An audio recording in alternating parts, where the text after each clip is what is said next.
ہم پوری کوشش کریں گے کہ ایک مکمل اور جامع شجرہ آپ کے سامنے رکھا جائے، اور اگر کوئی کمی رہ بھی جائے تو ہم اللہ سے معافی کے طلبگار ہوں گے۔ ویورز، ہم وضاحت کرنے کے لیے مختلف قسم کے چارٹس کا استعمال کریں گے۔ حضرت محمد صلی اللہ علیہ وآلہ وسلم سن 571 عیسوی میں مکہ میں پیدا ہوئے۔ آپ کے والد حضرت عبداللہ اور والدہ حضرت آمنہ رضی اللہ تعالیٰ عنہا تھیں۔ کہا جاتا ہے کہ شادی سے پہلے حضرت عبداللہ کی پیشانی پہ نور نظر آیا کرتا تھا، جو اس بات کی نشانی تھی کہ ان کی نسل میں ایک پیغمبر آنے والا ہے۔ یہی وجہ تھی کہ قریش کی بیشتر عورتیں ان سے شادی کرنا چاہتی تھیں، لیکن اللہ کے حکم سے ان کی شادی حضرت آمنہ سے ہوئی۔ آپ صلی اللہ علیہ وآلہ وسلم کے دادا حضرت عبد المطلب تھے۔ حضرت عبداللہ کے علاوہ ان کے 2 بیٹے اور بھی تھے، جن کے نام حضرت ابو طالب جو کہ حضرت علی کے والد تھے، اور حضرت عباس رضی اللہ تعالیٰ عنہ جن کے نام سے عباسی سلطنت منسلک ہے۔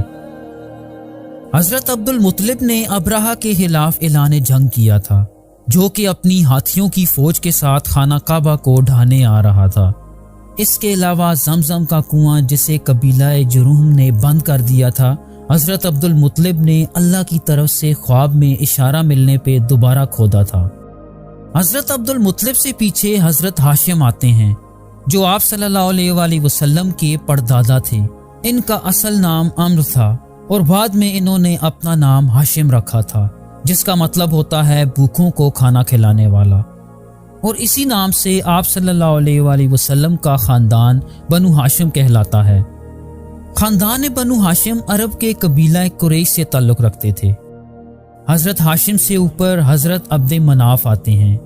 حضرت عبد مناف کی اولاد میں سے عرب کے 3 بڑے خاندان بنو ہاشم، بنو امیہ اور بنو عباس تعلق رکھتے ہیں۔ مسلمانوں کے تیسرے خلیفہ حضرت عثمان رضی اللہ تعالیٰ عنہ بنو امیہ سے تعلق رکھتے تھے۔ اگر ہم حضرت عبد مناف سے 7 پشتیں پیچھے جائیں تو ہم حضرت فہر پہ آتے ہیں۔ کچھ مورخ یہ لکھتے ہیں کہ حضرت فہر کا نام قریش بھی تھا، یہی وجہ ہے کہ انہیں قبیلہ قریش کا جد امجد مانا جاتا ہے۔ حضرت فہر نے یمنی بادشاہ حمیر کے خلاف جنگ کی تھی، جو کہ خانہ کعبہ کو مکہ سے یمن منتقل کرنا چاہتا تھا۔ حضرت فہر سے 9 پشتے پیچھے جائیں تو حضرت عدنان آتے ہیں، جو کہ حضرت محمد صلی اللہ علیہ وآلہ وسلم کے آباء و اجداد میں بہت اہم مقام رکھتے ہیں۔ قریش کا پورا قبیلہ، جس میں تقریباً 10 خاندان تھے، روایتی طور پہ حضرت عدنان کی اولاد میں سے تھے۔ بنو عدنان اصل میں عرب نہ تھے، بلکہ 6 صدی عیسوی میں جب بابلیوں نے ان کا سابقہ علاقہ تباہ کر دیا تو انہیں جنوب کی طرف جزیرہ نما عرب میں دھکیل دیا۔ روایات کے مطابق عدنانی عرب حضرت ابراہیم علیہ السلام کے بڑے بیٹے حضرت اسماعیل علیہ السلام کی اولاد تھے، جبکہ یہود حضرت ابراہیم علیہ السلام کے چھوٹے بیٹے حضرت اسحاق علیہ السلام کی نسل میں سے ہیں۔ یہی وجہ ہے کہ اسلام، یہود اور عیسائیت کو ابراہیمی مذہب بھی کہا جاتا ہے۔ حضرت اسماعیل علیہ السلام کی ماں حضرت ہاجرہ تھی، جن کا تعلق مصر سے تھا، جبکہ حضرت اسحاق علیہ السلام کی ماں حضرت سارہ تھی، جن کا تعلق میسوپوٹامیہ سے تھا۔ جیسا کہ آپ چارٹ پہ دیکھ سکتے ہیں کہ حضرت عدنان سے حضرت اسماعیل تک 39 پشتیں بنتی ہیں۔ حضرت اسماعیل سے پیچھے ان کے والد حضرت ابراہیم علیہ السلام آتے ہیں۔ حضرت ابراہیم نے ہمیشہ اللہ کے فیصلوں کو بغیر کسی ہیل حجت کے مانا، اور اللہ کی طرف سے ہر آزمائش اور امتحان میں سرخرو ہو کے نکلے۔ اسی وجہ سے اللہ نے انہیں پوری انسانیت کے امام کا خطاب دیا، اور ان کی نسل سے بے شمار نبی اور رسول آئے۔ نبی پاک صلی اللہ علیہ وآلہ وسلم کے شجرے میں 5 پشتیں اور پیچھے جائیں تو حضرت ہود علیہ السلام آتے ہیں۔ بائبل میں آپ کو ابیر کے نام سے جانا جاتا ہے۔ روایات میں آتا ہے کہ آپ قبیلہ عاد سے تعلق رکھتے تھے، جو کہ عمان میں بستے تھے۔ یہ لوگ بہت طاقتور اور دولت سے مالا مال تھے۔ اپنی طاقت کی نمائش کے طور پہ بڑی بڑی عمارتیں بنایا کرتے تھے۔ چونکہ یہ لوگ غرور و تکبر اور شرک میں مبتلا ہو چکے تھے، اور انہوں نے حضرت ہود علیہ السلام کی بات ماننے سے مکمل طور پہ انکار کر دیا تھا، تو اللہ نے اس قوم کو ایک بہت بڑے طوفان کے ذریعے فنا کر دیا۔ حضرت ہود سے 3 پشتیں پیچھے حضرت نوح علیہ السلام آتے ہیں۔ حضرت نوح علیہ السلام کی قوم پہ اللہ نے پانی کا عذاب نازل کیا تھا، جس سے حضرت نوح کی ساری قوم غرق ہو گئی تھی، سوائے ان چند لوگوں کے جو کہ حضرت نوح کے ساتھ کشتی میں سوار ہو گئے تھے۔ انسانی نسل حضرت نوح علیہ السلام کے 3 بیٹوں سام، حام اور یافیت سے چلی، جو کہ حضرت نوح کی کشتی میں سوار ہو گئے تھے، اور ان کا چوتھا بیٹا اور بیوی پانی میں ڈوب کے ہلاک ہو گئے تھے۔ اسی وجہ سے حضرت نوح علیہ السلام کو آدم ثانی بھی کہا جاتا ہے، کیونکہ حضرت نوح علیہ السلام کے دور کے بعد ایک طرح سے انسانی نسل کا دوبارہ سے جنم ہوا۔ حضرت نوح علیہ السلام سے 2 پشتیں پیچھے حضرت ادریس علیہ السلام آتے ہیں، جنہیں بائبل میں ہنوک کے نام سے جانا جاتا ہے۔ وہ حضرت نوح علیہ السلام کے پردادا بھی تھے۔ حضرت ادریس علیہ السلام سے 5 پشتیں پیچھے حضرت آدم علیہ السلام آتے ہیں، جو کہ انسانی نسل کی بنیاد ہیں۔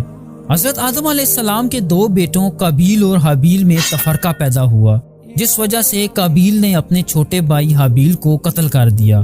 تو یوں انسانی نسل حضرت آدم کے تیسرے بیٹے حضرت شیث علیہ السلام سے چلتی ہے۔ حضرت آدم سے حضرت محمد صلی اللہ علیہ وآلہ وسلم تک تقریباً 82 نسلیں اور کم و بیش 30,000 سال بنتے ہیں۔ چلیں اب ہم آپ صلی اللہ علیہ وآلہ وسلم کی طرف لوٹتے ہیں۔ آپ صلی اللہ علیہ وآلہ وسلم کی پہلی بیوی کا نام حضرت خدیجہ رضی اللہ تعالیٰ عنہا تھا۔ ان کی وفات تک یعنی 25 سال تک آپ صلی اللہ علیہ وآلہ وسلم نے کوئی اور شادی نہ کی۔ حضرت خدیجہ کے ساتھ آپ صلی اللہ علیہ وآلہ وسلم کے 3 بیٹے اور 4 بیٹیاں تھیں۔ تینوں بیٹے بہت چھوٹی عمر میں ہی وفات پا گئے تھے، لیکن چاروں بیٹیاں جوانی تک زندہ رہیں۔ ان میں سے 2 بیٹیوں کی شادی تیسرے خلیفہ حضرت عثمان غنی رضی اللہ تعالیٰ عنہ سے ہوئی، جبکہ چوتھی بیٹی حضرت فاطمہ رضی اللہ تعالیٰ عنہ کی شادی آپ صلی اللہ علیہ وآلہ وسلم کے چچا زاد بھائی حضرت علی رضی اللہ تعالیٰ عنہ سے ہوئی۔ اہل تشیع صرف حضرت فاطمہ رضی اللہ تعالیٰ عنہ کو ہی آپ صلی اللہ علیہ وآلہ وسلم کی بیٹی مانتے ہیں۔ آپ صلی اللہ علیہ وآلہ وسلم کی نسل حضرت فاطمہ رضی اللہ تعالیٰ عنہ سے چلی، جو آج تک اس دنیا میں موجود ہیں۔ حضرت فاطمہ رضی اللہ تعالیٰ عنہ کے 2 بیٹے تھے، جن کے نام حضرت حسن اور حضرت حسین رضی اللہ تعالیٰ عنہ ہیں۔ آج کل کے دور کے سید یہ دعویٰ کرتے ہیں کہ وہ حضرت حسین رضی اللہ تعالیٰ عنہ کی اولاد میں سے ہیں، جبکہ اردن کے شاہی ہاشمی خاندان کا یہ دعویٰ ہے کہ وہ حضرت حسن رضی اللہ تعالیٰ عنہ کی نسل میں سے ہیں۔ اہل تشیع آپ صلی اللہ علیہ وآلہ وسلم کے جانشینوں کو امام کہتے ہیں۔ ان میں سے 12 امام ایسے ہیں جو زیادہ نمایاں ہیں۔ پہلے امام حضرت علی، دوسرے حضرت حسن اور تیسرے حضرت حسین رضی اللہ تعالیٰ عنہ ہیں۔ باقی کے 9 امام حضرت حسین رضی اللہ تعالیٰ عنہ کی اولاد میں سے ہیں۔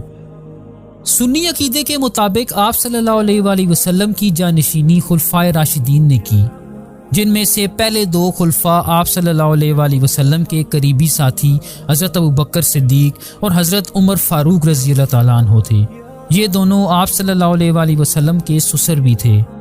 دوسرے خلیفہ حضرت عمر کی شہادت کے بعد 6 افراد کی ایک کمیٹی نے حضرت عثمان کو تیسرا خلیفہ منتخب کر لیا، جو کہ آپ صلی اللہ علیہ وآلہ وسلم کے داماد بھی تھے۔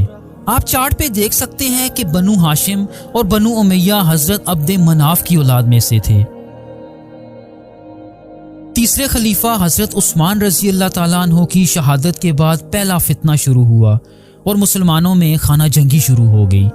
اس صورتحال میں مسلمانوں نے حضرت علی رضی اللہ تعالیٰ عنہ کو چوتھا خلیفہ منتخب کر لیا، لیکن اموی خاندان سے حضرت معاویہ رضی اللہ تعالیٰ عنہ نے ان کے خلاف اعلان جنگ کر دیا۔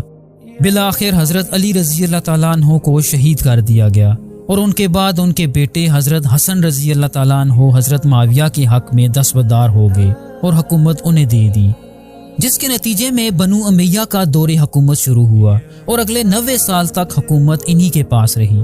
پھر سن 750 میں ایک اور خانہ جنگی سے حکومت بنو عباس میں منتقل ہو گئی۔ اس خاندان نے تقریباً 500 سال تک مسلمانوں پہ حکومت کی۔ یہ خاندان آپ صلی اللہ علیہ وآلہ وسلم کے چچا حضرت عباس رضی اللہ تعالیٰ عنہ کی اولاد تھی، اسی وجہ سے یہ بنو ہاشم کے افراد تھے۔ عباسیوں کا دور اسلام کا سنہری دور سمجھا جاتا ہے۔ ویورز، امید ہے آپ کو یہ ویڈیو پسند آئے گی۔ ہماری ویڈیو دیکھنے کا بہت شکریہ۔ کمنٹس میں آپ کی رائے جان کے ہمیں بہت خوشی ہوگی۔ تھینک یو سو مچ۔ اللہ حافظ۔